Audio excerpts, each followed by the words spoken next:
25% মহার্ঘ ভাতা, বকেয়া যে মহার্ঘ ভাতা দেওয়া তো দূরের কথা, আজ রাজ্য সরকার সুপ্রিম কোর্টের দ্বারস্থ হয়ে তাকে কিভাবে আটকানো যায় তার পদক্ষেপ তারা গ্রহণ করলো।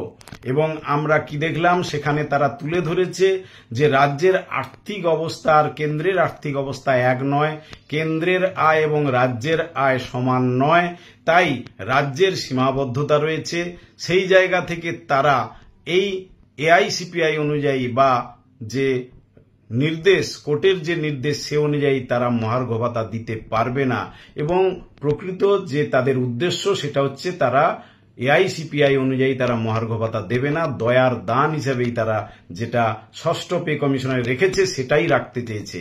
আমাদের প্রশ্ন, পঞ্চম বেতন কমিশন পর্যন্ত পরিষ্কারভাবে পে কমিশনের রিপোর্টে রয়েছে এআইসিপিআই অনুযায়ী মহার্ঘ ভাতা দিতে হবে, তাহলে তাকে অস্বীকার করা হচ্ছে কোন যুক্তিতে?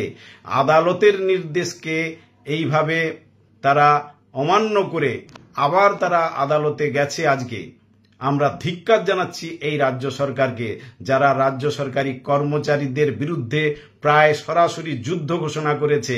তাদেরকে খাটিয়ে নেওয়া হচ্ছে, কিন্তু তাদের প্রাপ্য অর্থ নিয়ে ভোটের রাজনীতি হচ্ছে, অথচ তারা তাদের প্রাপ্য সেই অর্থ দেওয়া হচ্ছে না।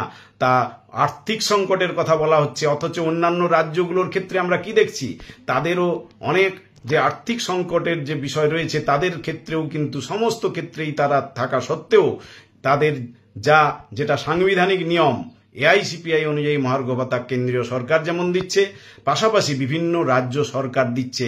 সমস্ত রাজ্য সরকারের তুলনায় পশ্চিমবঙ্গে মহার্ঘ ভাতার পরিমাণ অনেক কম, একথা সকলেই জানেন।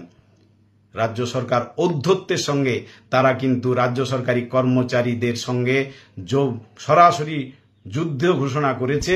এর বিরুদ্ধে আমাদের দলমত নির্বিশেষে কিন্তু প্রতিবাদ আন্দোলন সংগঠিত করতে হবে। আইনি লড়াই, আইনি পদক্ষেপ যেভাবে চলবে, কিন্তু রাজ্য সরকারের এই যে ঔদ্ধত্য, যে প্রাপ্য অর্থ না দিয়ে তারা সেখানে ভোটের রাজনীতি করছে, আর্থিক সংকটের কথা বলছে, কিন্তু নিজেরা প্রশাসনিক যে কোনো কর্মসূচিতে কোটি কোটি টাকা তারা ব্যয় করছে।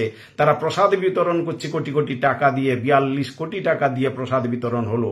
আবার রথের যে দড়ি টানার জন্য যেখানে গেছে সেখানেও দেখা যাচ্ছে যে কোটি কোটি টাকা ব্যয়, ক্লাবগুলোকে তারা দিচ্ছে কোটি কোটি টাকা, অথচ তারা সংকটের কথা বলছে।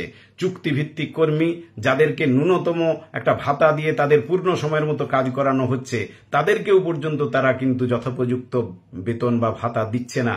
সরকার সার্বিকভাবে যেখানে একটা সরকার, সাংবিধানিক সরকার যে প্রক্রিয়ায় চলার দরকার সেগুলোকে বাদ দিয়ে, যে খাতে যে অর্থ ব্যয় করার কথা তাকে বাদ দিয়ে তারা বিভিন্নভাবে এই আর্থিক দিকটাকে তারা তাদের মতো করে, নিজেদের মতো করে ইচ্ছা খুশি চলছে। সাংবিধানিক যে রীতি তাকে অমান্য করে আমরা দাবি করছি বিচার প্রক্রিয়ার মাধ্যমে এই রাজ্য সরকারের যে ঔদ্ধত্য এবং তাদের যে সাংবিধানিক যে শপথ নিয়ে তারা ক্ষমতায় এসেছিল সেই জায়গা তারা কিন্তু রক্ষা করছে না। তার জন্য যথোপযুক্ত দৃষ্টান্তমূলক শাস্তি দেওয়া হোক এবং রাজ্য সরকারি কর্মচারী, শিক্ষক, সমস্ত স্তরের যারা কর্মী, অস্থায়ী স্থায়ী যারা রয়েছেন তাদের উদ্দেশ্যে আমাদের আহ্বান যে আইনি প্রক্রিয়া চলবে, আইনি প্রক্রিয়া দীর্ঘ প্রক্রিয়া, কিন্তু সর্বাত্মক আন্দোলনের মধ্য দিয়ে ছাড়া আর অন্য কোনো পথ নেই এই সরকারকে দ্রুত মাথানত করানোর জন্য। আসুন একত্রিতভাবে এই আন্দোলনে সকলে একত্রিত হই, দলমত নির্বিশেষে আমরা আন্দোলন সংগঠিত করি।